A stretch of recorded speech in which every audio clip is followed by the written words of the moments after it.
gosto de pedir, mas sabem também que gosto muito mais de ganhar. Agora eu quero que vocês avaliem a felicidade dos velhinhos quando recebem no final do mês a sua feirinha, que vocês proporcionam essa felicidade. Só Deus é que quer nos pagar. E com certeza vocês são olhados por Deus. Que Deus abençoe a todos, que nos dê muita paz.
Bem-vindos a mais um Evangelho no Lar, promovido pela nossa Casa de Oração Prosebem.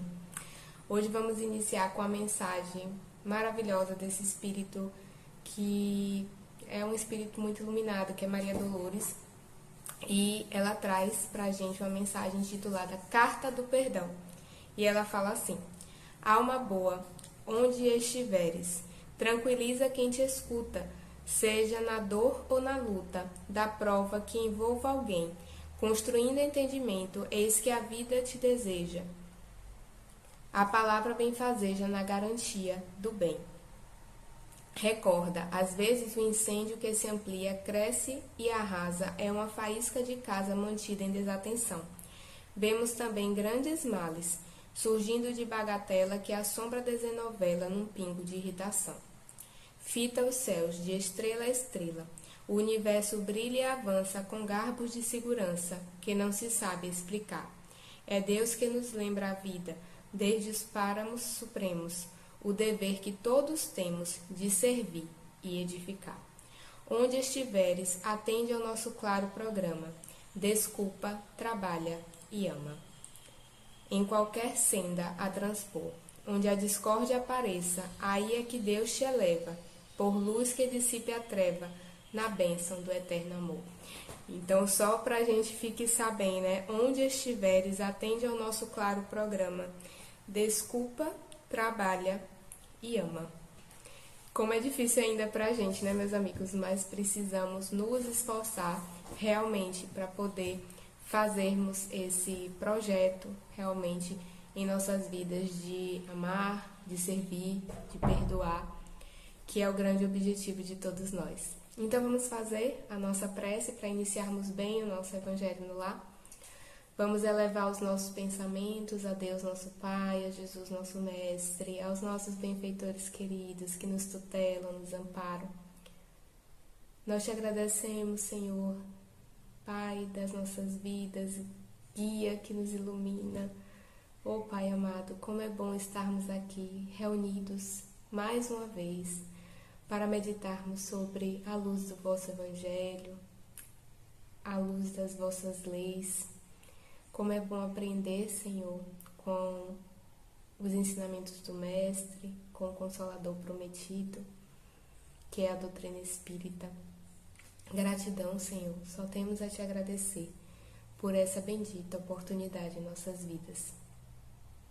Te rogamos, Senhor, que permita aos benfeitores se fazerem presentes nesse momento, que vamos orar, que vamos meditar sobre o Evangelho, que eles se façam presentes, Senhor, e possam iluminar as nossas consciências, para que possamos aprender, como disse Maria Dolores, a desculpar, a trabalhar e a amar. Gratidão, Senhor, fica conosco, nos abençoe e nos ilumina, hoje e por todos sempre. Que assim seja. Que assim seja, né, meus amigos? Vamos hoje refletir um pouquinho sobre a mensagem que está no capítulo 9, Bem-aventurados os que são mansos e pacíficos, lá no item 8, que fala sobre obediência e resignação. Antes de começarmos a falar especificamente sobre a obediência e a resignação, vamos meditar, refletir um pouquinho sobre o começo do Evangelho, para a gente poder contextualizar.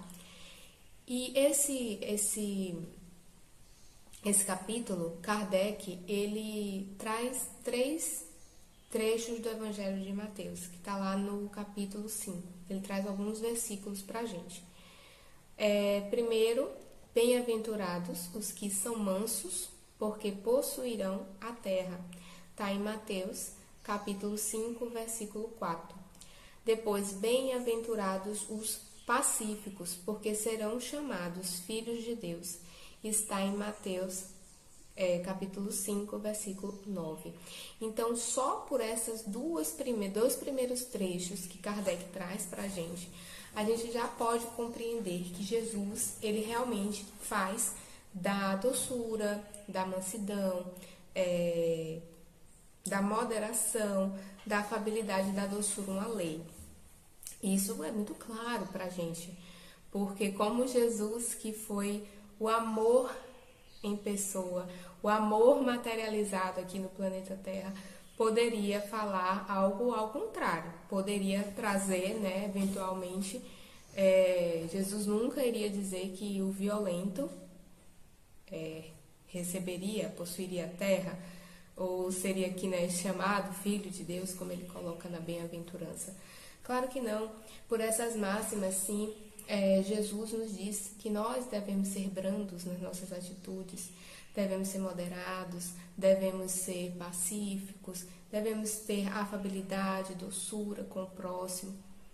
E aí nós devemos fazer aquela reflexão que Santo Agostinho nos orienta lá no Livro dos Espíritos. Será que nós, no nosso dia a dia, nas nossas atividades diárias, nós já estamos, meus amigos, agindo com essa afabilidade, com essa doçura? Nos momentos de dificuldade, né? Às vezes passamos por situações muito delicadas em nossas vidas, às vezes sofremos até violências psicológicas, emocionais. E nesses momentos, será que nós estamos já com o nosso coração pacificado? Será que já somos pacíficos ou não? Nós fazemos, como a gente diz, a gente ainda coloca mais fogo na fogueira. Tá tendo problema, a situação já está complicada e nós, em vez de buscarmos o caminho da paz, o caminho da mansuetude, a gente não. A gente traz mais problema para a situação, em vez de ajudar com essa mansuetude. Então, nós precisamos, com o Evangelho, realmente refletirmos se nós já estamos trabalhando em nós, em nossos corações, em nossas mentes, se nós já estamos trabalhando para termos essas virtudes que Jesus nos fala.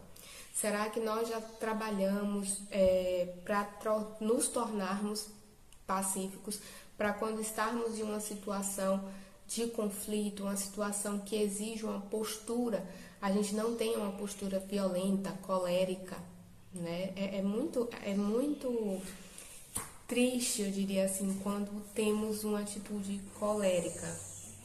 É até difícil, às vezes, a gente ver vídeos, né, na rede social de, às vezes, as pessoas perdendo realmente a sua razão pela cólera, pela violência, e são cenas extremamente tristes mesmo.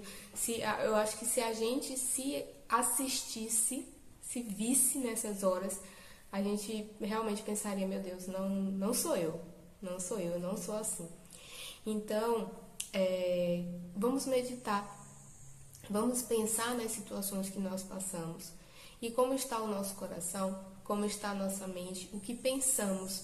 Já temos atitudes que revelem brandura, moderação, mansuetude, afabilidade, doçura, ou as nossas atitudes, os nossos pensamentos, os nossos sentimentos são de violência, são de cólera, são de expressões, como ele coloca aqui, de expressão descortês com o nosso próximo. Porque se ainda estamos agindo assim, com certeza a maioria de nós, não é verdade, vamos verificar situações em que ainda estamos tendo atitudes equivocadas e que não atendem a essa mansuetude, essa paz que o mestre nos pede. E aí no item 3, Kardec ele coloca mais um trecho de Mateus, no capítulo 5, só que agora aí tem os versículos 21 e 22, que diz assim: Ouviste o que foi dito aos antigos, não matareis, e quem quer que mate merecerá ser condenado pelo juízo. Eu, porém, vos digo que quem quer que se puser em cólera, olha só, isso é Jesus falando, tá? Eu, porém, vos digo que quem que se puser em cólera contra seu irmão merecerá ser condenado no juízo. Que aquele que disser ao seu irmão raca merecerá ser condenado pelo conselho. E raca, meus amigos, era uma expressão utilizada naquela época para indicar que aquela pessoa não valia nada. Então, fazia raca, querendo dizer que você não vale nada, e ainda cuspia, né? Cuspia e virava a cabeça. Então, você pensa, né? Você fala raca, ou seja, raca dava aquela cuspida e virava o rosto. Jesus está dizendo, merecerá ser condenado pelo conselho. E olha só o que ele diz. E aquele que lhe disser, ou seja, aquele que disser para o seu irmão, és louco, merecerá ser condenado ao fogo do inferno. E aí vocês podem dizer, Bruna, como assim? Jesus está dizendo que se eu falar isso daí és louco para o meu irmão, eu vou ser responsabilizada? Como assim? Que história é essa, né? A gente até se assusta um pouco, mas Jesus está falando aqui de uma forma muito forte sobre a lei divina para nos dizer o seguinte, que toda falta que a gente comete, qualquer conduta que a gente possa ter com o nosso próximo, que venha ferir as leis divinas, em especial as leis de amor, justiça e caridade, toda vez que a gente infringir essas leis, nós seremos sim responsabilizados. Muitas vezes nós achamos que só seremos responsabilizados por cometermos crimes, agredir alguém, matar alguém, roubar alguém, furtar alguém, e não é isso. Todas as nossas palavras, atitudes, sentimentos, pensamentos que sejam contrários ao que está nas leis divinas, merecerá sim responsabilização. Só que calma, porque você vai dizer, Nossa Senhora, então se o que eu penso, eu sinto, eu vou ser responsabilizada, então já era, né? Já era, a gente pensa assim. Mas não, tenham calma, porque a lei divina, Deus é um Pai de justiça, mas Ele é antes de tudo um Pai de misericórdia. Então Ele considera na sua justiça todas as circunstâncias que a gente chama de agravantes, de atenuantes. Ele olha, né, o Pai, ele olha todas as nossas existências, ele vê tudo que nós passamos, ele vê o nosso esforço. Então, às vezes, você tem ainda um sentimento não tão bom, um sentimento negativo, mas Deus está lá observando, ele diz, olha, Bruna teve esse sentimento que não é positivo, mas ela está se esforçando. Ela já sabe que não é um sentimento. Por exemplo, eu tinha um sentimento de violência, de cólera, mas eu me contive. E aí o Pai vai lá e diz, olha, mas ela tá lutando para se melhorar. Ou às vezes eu cometo um erro e aí eu me esqueço que também do outro lado eu posso ter feito o bem para muita gente. Então há essa compensação. Não pensem que é olho por olho, dente por dente. Não, meus amores, se a gente fosse realmente pagar, digamos assim, entre aspas, né? Fôssemos responsabilizados por toda a dor que nós causamos, seguindo a lei de Talião, meu Deus do céu. Nossa Senhora, a gente não ia aguentar não, tá? Então não, Deus ele responsabiliza, porque ele é um Pai de justiça, na medida necessária do nosso aprendizado, que a gente possa espiar, reparar, compreender o nosso equívoco e considera todas as circunstâncias atenuantes e agravantes daquela nossa conduta, certo? Então, essa primeira parte era isso que eu queria comentar com vocês.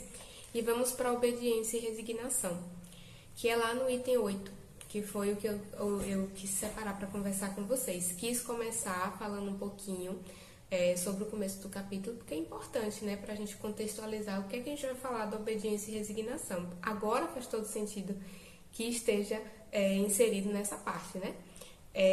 E a gente vai ler lá no item 8, obediência e resignação, que é uma mensagem de Lázaro, recebida em Paris, em 1863, que ele diz assim: a doutrina de Jesus ensina, em todos os seus pontos, a obediência e a resignação, duas virtudes companheiras da doçura e muito ativas, embora os homens erradamente as confundam com a negação do sentimento e da vontade.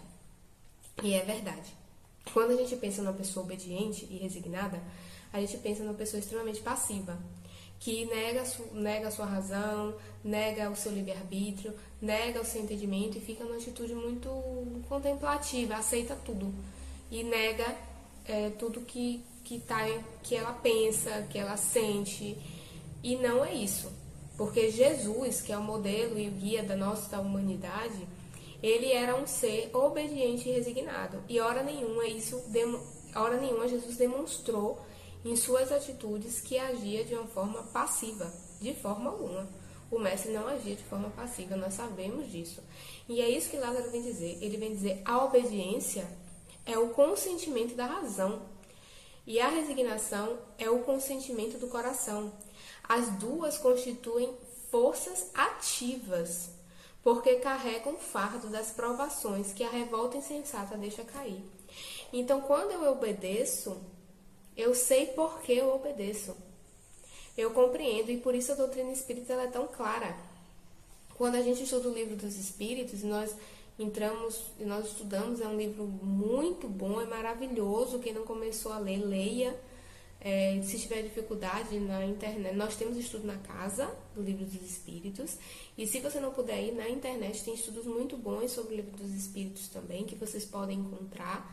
E quando você estuda a obra, nossa, é muito clara, porque a doutrina quer que nós tenhamos a fé, que nós acreditemos de uma forma raciocinada, que eu diga, eu vou obedecer ao que Jesus fala, que eu vou obedecer às leis divinas, porque eu compreendo o que são essas leis e por que eu devo obedecer. Não é algo passivo, não, eu entendo, eu compreendo e eu obedeço. E claro que Jesus compreendia, ele é o governador espiritual do planeta Terra, comandou a formação do nosso planeta há bilhões de anos atrás. Então, ele tinha sim conhecimento, ele tem conhecimento de tudo e ele obedece, ele é obediente porque ele entende, pela razão dele ele entende e ele aceita. E a resignação, o consentimento do coração. Resignação é uma coisa muito interessante da gente falar, porque muitas pessoas acham que se resignar é cruzar os braços, e não é isso. Resignar-se é você estar numa situação difícil, estar passando por uma situação delicada, compreender que a dor, que o sofrimento tem uma função, que eles se originam de atitudes equivocadas ou na vida atual ou em vidas passadas, servindo para nós como um alerta de que algo está em desequilíbrio, precisamos aprender e precisamos mudar. E eu compreendo essa dor, eu compreendo esse sofrimento, eu trabalho dentro do possível para mudar o que for possível de ser mudado e o que eu não puder mudar, eu aceito, certo? Então, veja, a resignação não é ficar parado, estar em atitude contemplativa, aceitando a vida passar e tá tudo muito bom, tá tudo certo e eu sou resignado. Não é isso.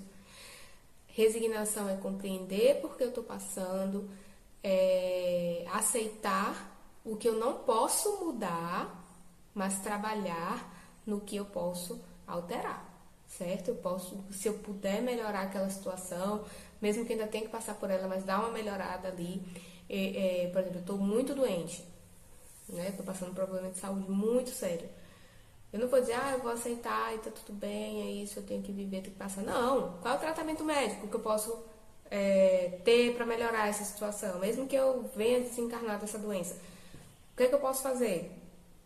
Tem tratamento? O que é que a ciência me propõe? Pronto, é doloroso, mas eu vou fazer para ver se eu melhoro, se meu corpo melhora. Eu tô passando por uma situação delicada na minha vida financeira, não, mas eu vou em busca para ver se eu consigo dar uma aliviada, consigo um serviço aqui, uma coisa ali. E aí, se eu faço tudo dentro do possível e essa situação não muda, não há o que fazer, aí eu me resigno. E compreendendo que há um motivo para aquilo, há um aprendizado, há uma reparação, há uma expiação, há um processo de despertamento espiritual acontecendo ali, tá certo? E, para finalizar, ele fala que cada época é marcada por um cunho da virtude ou do vício, e que a nossa geração é marcada pela forte atividade intelectual, e o vício da gente é a nossa indiferença moral, mostrando que nós realmente devemos trabalhar para agora, né, nós já temos muito intelecto e devemos agora trabalhar muito a nossa moralidade. Então, trabalhar essas virtudes que Jesus fala pra gente, né, e que a gente acaba deixando passar. Não dá muita atenção e foca muito nas coisas terrenas, na parte intelectual, na parte das coisas da matéria, e deixamos um pouquinho de escanteio as coisas do espírito, que é o que mais nós devemos trabalhar. Então, que agora, já com esse conhecimento, a gente possa trabalhar em nossos corações para termos mais dessas virtudes que o Mestre já nos falou há 2000 anos, e nós ainda estamos aqui estudando, lutando e trabalhando muito para viver o que Jesus nos ensinou e exemplificou, tá certo? Então vamos encerrar o nosso Evangelho com a nossa prece. Desde já eu agradeço a todos vocês pela presença e espero que em breve nós possamos nos rever em mais um Evangelho, em atividades na nossa casa, tá bom? Vamos elevar os nossos pensamentos ao nosso Deus Pai, ao nosso Mestre Amado Jesus, já agradecendo, Senhor, pela oportunidade que tivemos de aprender tanto na tarde de hoje. Rogamos, Senhor, que nos ampare em nossas imperfeições, para que possamos aprender a trabalhar essas virtudes da obediência, da resignação, da mansidão, de sermos pacificadores em nossas vidas, que possamos cada vez mais, Senhor, nos afastar do egoísmo, do orgulho, da violência que ainda existe dentro de cada um de nós. Que o Senhor possa derramar, Senhor, sobre nós, sobre cada irmão que aqui se encontra, encarnado, desencarnado, tuas energias divinas e salutares, que essas energias, Senhor, possam adentrar através das nossas matrizes perispirituais, atingindo o nosso corpo físico e nos reequilibrando todo o nosso ser, Senhor.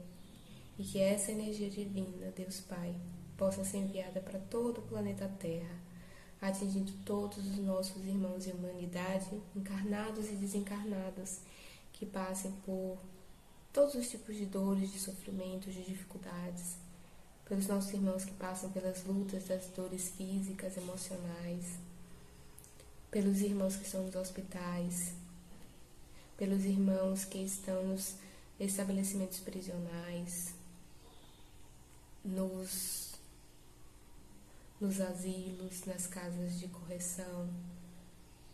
Enfim, Senhor, onde houver um irmão em sofrimento, que a Tua energia divina, Senhor, possa amparar cada irmão que necessita desse amparo. Derrama vossas bênçãos, Senhor, sobre todo o planeta Terra, sobre esse planeta escola que nos abençoa a cada dia, permitindo que possamos aqui estar e aprendermos cada vez mais. Gratidão, Senhor. Fica conosco, nos abençoa e nos ilumina hoje e sempre. Que assim seja. Que assim seja, meus amigos. Nos vemos em breve.